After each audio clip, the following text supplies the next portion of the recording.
Mbote banle ko balandi nyonso ya KKG Monde TV, chaîne ezara moko ya internet. Mesiken la KKG TV. Abonnez-vous massivement. Benzambe akozanga te kopambola bino. C'est votre humble serviteur de grâce Basue Karanenge zala kaka. Le lol sus tokutani pona kopanza sang malamu. Yamboto le kana lité na biso yamkolo lelo tozo sambela nzambe. Kolo na pesio matondi mingi na tomboli kombo na yo pona moma oyo sangisi biso. Samba lola na sambeli ete opambola bande konyosto bazolanda biso pe obikisa bango. Moma ona salo beaucoup na yo yondo kamba biso du début jusqu'à la fin. Na kombo na Yesu Kristo ne to sametolobi. Amen. Samba ola apambola bino nzamba ola amona bino. Bino bande ko bozolanda biso. Obo vandi boso betando ekena bino bozolanda biso.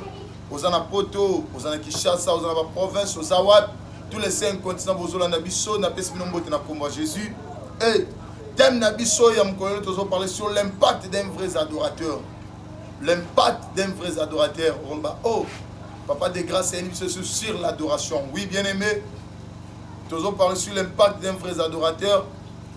Par définition de l'adoration, l'adoration c'est l'expérience professionnelle de l'homme avec Dieu. L'adoration c'est l'expérience professionnelle de l'homme avec Dieu. Bien aimé, adoration, et ça expérience professionnelle yamutunanzam.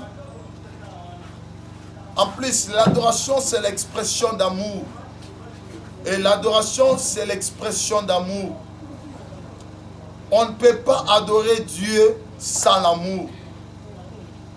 Pour adorer Dieu, il faut avoir l'amour.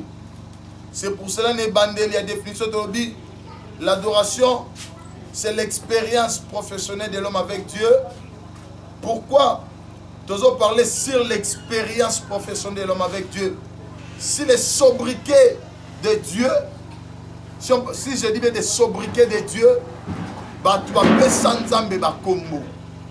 Pour tu vas comprendre que Nzambe pour nabiso aza Jova Rafa, Jova Jireh, Jova Shalom, Jova Sabaoth, Jova Tilken, etc., etc. Ce sont les sobriquets de Dieu. Pour tu vas comprendre que Nzambe azakimia pour nabango, yango va pesa Nzambe kombo Jova Shalom. Pour tu vas comprendre que Nzambe azalobiko nabango, va pesa Nzambe kombo Jova Rafa. Tout ça, etc., etc. Beaucoup de noms par rapport à Taïsate, ce sont les sobriquets de Dieu. C'est par rapport à l'expérience au Batouana Basala na mon Nzambe. Bien aimé, au quoi adorer Nzambe par rapport à Nenga Nazako adorer Nzambe. Nous avons une expérience dans l'équipe mon Nzambe. Il y a autant Nazako adorer Nzambe par rapport à l'expérience dans l'équipe Nzambe. Il y a une Bible dans Jean chapitre 4, verset 23 jusqu'à 24. Mais l'heure vient et elle est déjà venue, où les vrais adorateurs adoreront le Père en esprit et en vérité. Car ce sont là les adorateurs que le Père demande. Dieu est esprit, et il faut que ceux qui l'adorent en esprit et en vérité.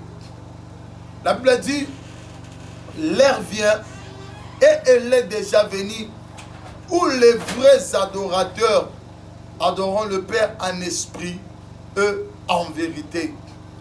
Dieu n'a pas besoin des adorateurs simples. Mais Dieu a besoin des vrais adorateurs. Ceux qui l'adorent en esprit et en vérité. Le vrai adorateur que Dieu le Père demande. Car la Bible dit, car ce sont là les adorateurs que le Père fait quoi? Le Père demande. Le Père n'a pas besoin des adorateurs, mais le Père a besoin des vrais adorateurs. Qui est un vrai adorateur? Un vrai adorateur, je m'excuse, c'est celui qui a reçu Christ dans son cœur, Seigneur et Sauveur. C'est lui-là qui est vrai adorateur.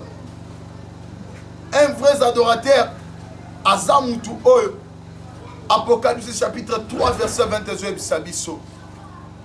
Un vrai adorateur, Azamutu Oyo, Jean 3,16 Ezo Ebisa Biso. Il y a des vrais adorateurs.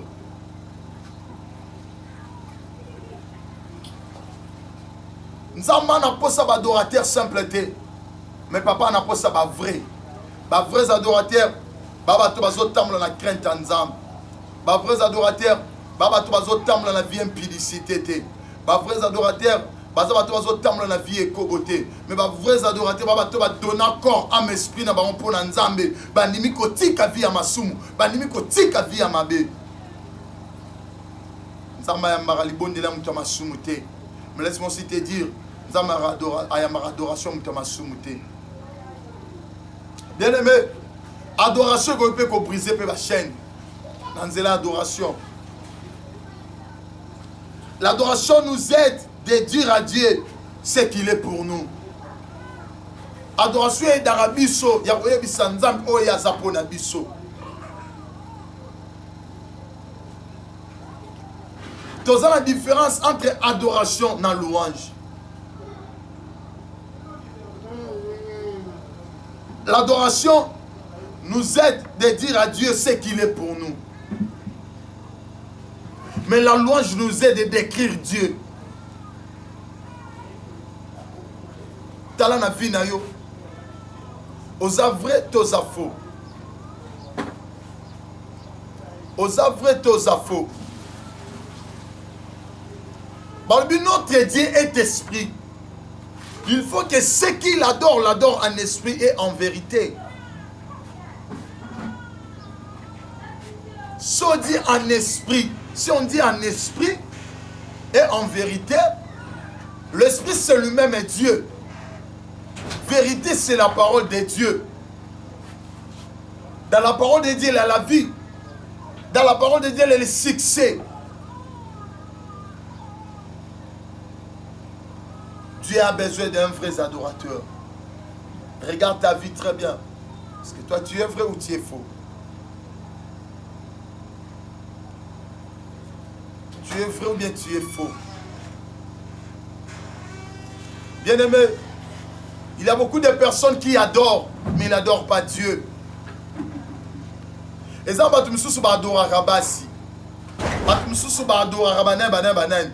mais nous, notre rôle sur cette terre, c'est d'adorer Dieu. D'adorer Dieu. D'adorer Dieu. Est-ce qu'adoration est comme un ngwenda yao? Adoration est comme un repas à tata? Dans la vie nos obik, la vie à masum, la vie à impudicité, vie à koshi, la vie à koina. Mozo en quatre églises, je suis un adorateur, adoratrice. La Bible ne se manque pas de Dieu. Pour adoration, ça n'impacte il bosse ensemble, il faut t'amener la vie à Robang ensemble. Pour adoration, ça impacte la présence ensemble, il faut t'amener la vie à Rotika Massoum.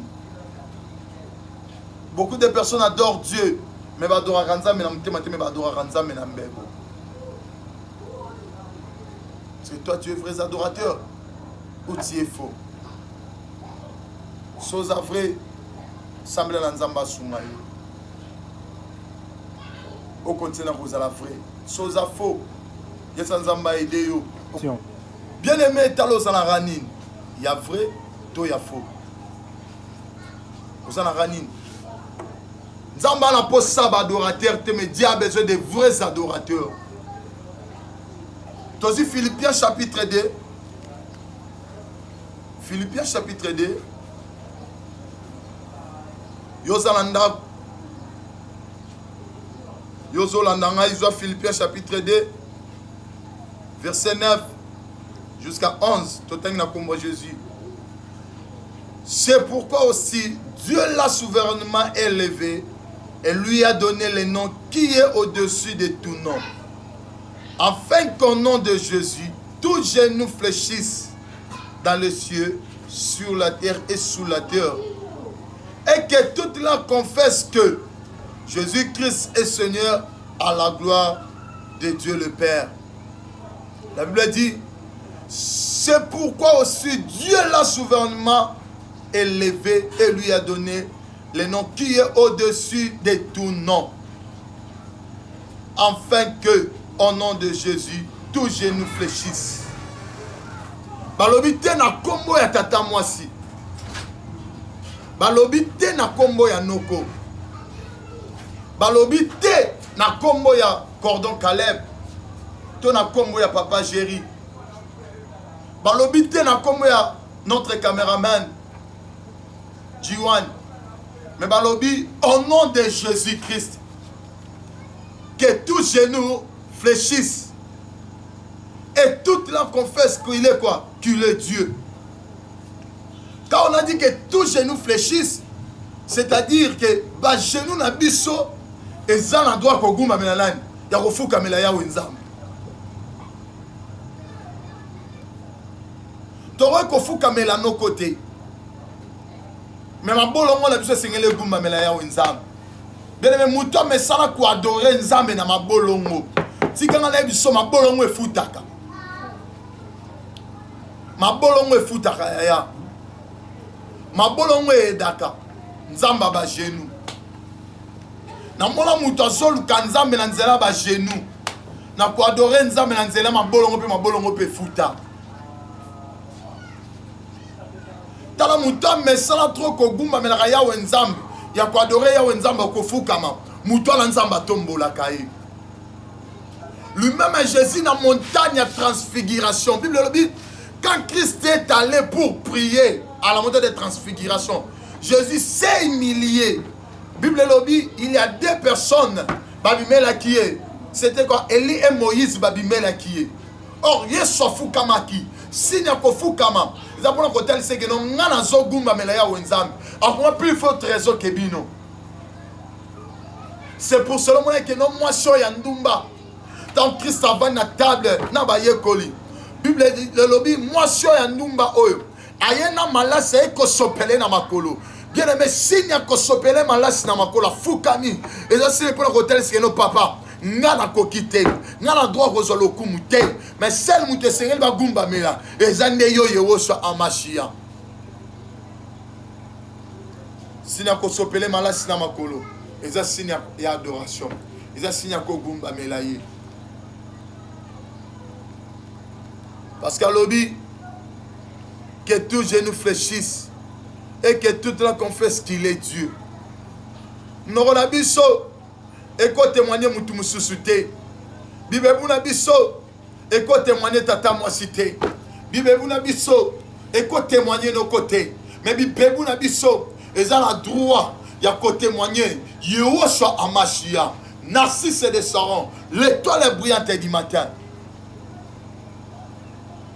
Mais moi ça m'étonne. Ça va dire c'est que toi adorer Nzambe ba tu vas vendre na bango na kata kit. Bien aimé, nous avons une seule position pour adorer Dieu. D'abord, position pour adorer Nzambe, c'est ko fukama. Côté mes arabes pour na ko louer Nzambe. Mais ko fukama, c'est pour na ko adorer. Mais ça m'étonne dans nos églises. Ce qui va dire c'est surtout tellement toi adorer Nzambe. Toi fukama toi adorer Nzambe. Au moment où tu me souviens vandi na ye. Azota le pantalon lati. Alors pantalon nga pembe na fukama na ngoske ye pasteur apia nga savon. Na fukama na pantalon ngoske ye pasteur apia sa nga nini. Ya ko fukama esila ke ya kebe azwa ke liambo na bana ye non bien aimé. Parce que binzambo tozo gumba melate. Parce que binzambo tozo fukama melate. J'aime la chanson qu'on dit Gumba melankolo kolo na elonga. Yesu azali ziba ekosila kate gumba melankolo kolona elonga Yesu azali ziba ekosila kate. Bien aimé atoza na poto na droit gumba melaya wenzam. Atoza na province ya Congo za na droit gumba melaya wenzam. Atoza na Congo za na droit gumba melanzambe. Mabolongo nyosto sengele vungumba mela ye fuka mela ye. Yaza liziba o ekauka te. Aza lizibo esila kate. Nanzela ko adorer Nzambe yaya basinga famille pe ekatana. Nanzela ko adorer Nzambe yaya balia famille eko katana. namona mutu aza koadore nzambe malédiction elongwa na nzoto. Paul na Silas na kati ya prison na nzela koyembela Yawe nzambe, Bible elobi bashene ekatanaki. Bashene ekatana nzela koyembela Yawe nzambe. Tu peux adorer Dieu en chantant, en dire des mots. Mon frère Michel a dit, bola moun etika la gravé na mémoire à vie na na kobo santé bisiko kenda kolokota ngai. Albiti misise nga nzoto ete la kiske ozanzamba vie na ngai. Azo loba c'est par rapport à expérience ne na nzamba. Albesa ratina me bola mu epesi etina. Bien me ko adorer nzambe te ponga naza ko adorer nzambe. Mais autant ozo adorer nzambe par rapport à expérience non nzambe. Expérience ni yo lekisa na nzambe. Natuke soki bato bapesa nzambe bakombo. Jehovah Rapha, Jehovah Sabaoth, Jehovah Jireh, Jehovah Salom, Jehovah Tilken, beaucoup de choses là. Pour na bango ba expérience basa na nzambe bapesa nzambe kombo. Et lelo yo kopesa nzambe lelo kombo nini? Kombo nini yo esengeli opesa yawe nzambe? Notre Dieu aime l'adoration. Notre Dieu aime l'adoration. Mais la Bible nous dit, il siège au milieu des louanges et d'adoration. On est en train de prendre aussi l'adoration parce qu'il y a une différence entre l'adoration et la louange. Or, dans l'eau là, celle Moussa Tokesa, dans l'eau, les Arabes Kogumba Melaye. Mituko Otambola na mwao. Banda Kokozwa. Bano Kozwa. Awa, moi Sokozwa. Awa. Mais, dans l'eau là, Torozwa Ndakute. Dans l'eau là, Torozwa Mitukate. Dans l'eau là, Torozwa Banate. Mais dans l'eau là, Neto ko adore Nzambe. Dans l'eau là, Neto Kogumba Melaye Nzambe. Sozo ni make na l'eau là, Togumba Melaye Nzambe. L'obara amène place aux alliés. Dieu n'a pas besoin des adorateurs simples. Mais Père a besoin des vrais adorateurs. Ceux qui l'adorent en esprit et en vérité.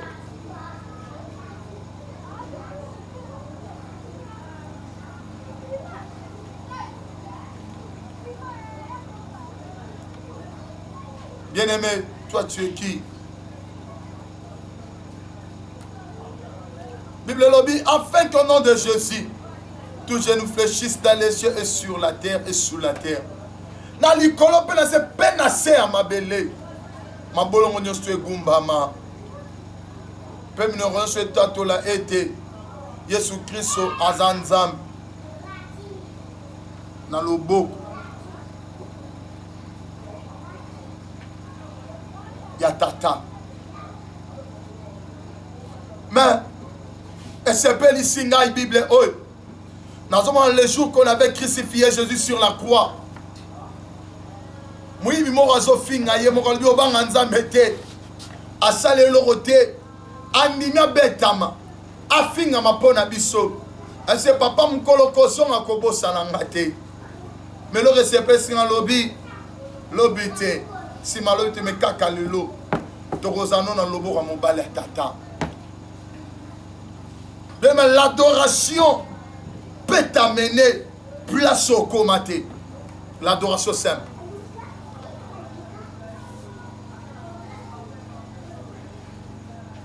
Yo ko adorer Nzambe te ponga de grâce na zo adorer Nzambe. Mais ko adorer Nzambe par rapport ya expérience non Nzambe. Ngape na zape na expérience na ngana Nzambe. Tant na zo ko adorer Nzambe na zo adorer Nzambe par rapport expérience na ngana Nzambe. Expérience ne zani na Nzambe. Expérience no ezali na Nzambe yaya. Na ebe expérience no na Nzambe te. Nzamba bikisa ona nini? Nzamba restaurant ona nini? Nzamba pesa ona nini? Nzamba tombola na nini? Ezala batu babala te. Mais Nzamba pesa mabala. Batu babota te. Nzamba pesa bana. Batu azanga misala. Nzamba pesi misala. Eza expérience na bango na Nzambe.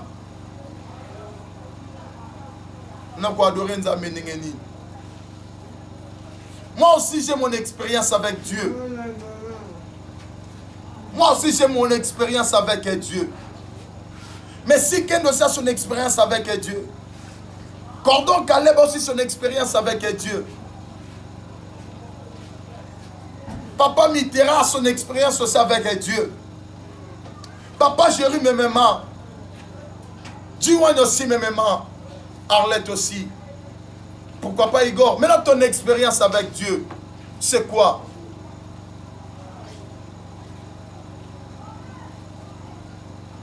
Rose aussi a son expérience avec Dieu. Gina aussi Memema. C'est quoi ton expérience avec Dieu?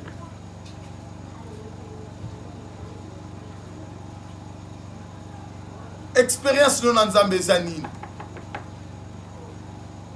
Au quoi adorer nzambe te pour na za quoi adorer nzambe.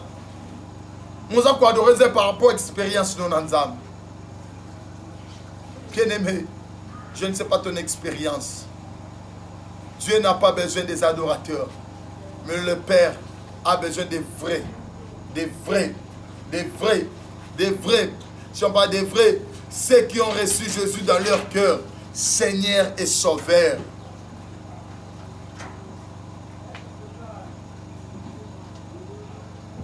Seigneur et Sauveur. C'est ça les vrais adorateurs que le Père demande. Il faut ce qu'il adore, l'adore en esprit. Parce que notre Père est esprit. Il faut adorer Nzamba en esprit. Car la Bible dit, marchez selon l'esprit et vous n'accomplirez pas les désirs de la chair. Si tu adores Dieu en esprit, tu verras ce que Dieu fera pour toi. Est-ce que toi tu es vrai ou tu es faux? Regardez ta vie. Pour adoration, Dieu impact. Il faut à la vraie. Que le bon Dieu vous bénisse. C'était votre humble serviteur des grâces Bassué du ministère MAPEM. Napesi Mbote na batutu bazo soutenir na kati émission oyo. KKG TV Messi Kenda. Diwan notre réalisateur. Cordon Caleb. Papa Jerry. Papa Igor. Papa Sodio. Papa Arlette. Maman Arlette. Napesi Mbote na Rosette Kitambala, pourquoi pas na Cordon, un architecte Bakali, architecte Gauthier Koutoubwa, bien notre bozo sunga musala nzambe, nzamba ola apambola bino, nzamba mona bino, nazo samle la pona bino, nzamba lola, na sengi ete mukolo lelo, zam, bano baza ba vrai, pesa bango makasi, ba continuer koza ba vrais adorateurs. Ba o baza ba faux, nzambe sunga bango ba koma ba vrai, parce que tu n'as pas besoin des adorateurs, mais tu as besoin des vrais adorateurs, ceux qui t'adorent en esprit et en vérité. Aide-nous, aide-nous, aide-nous, aide-nous, nzambe. Toumela na ko adorer yo. Toumela na ko gumba mela yo. Mabolongo na tse gumba mela kaka yo. Na kombo na Yesu Christ. Ne to bonde to liboye. Amen. Que Dieu bénisse Laetitia Makaya Nangola, Pasteur Blaise Bakali, que Dieu vous bénisse. Gina Manzanza, que Dieu vous bénisse. Bye.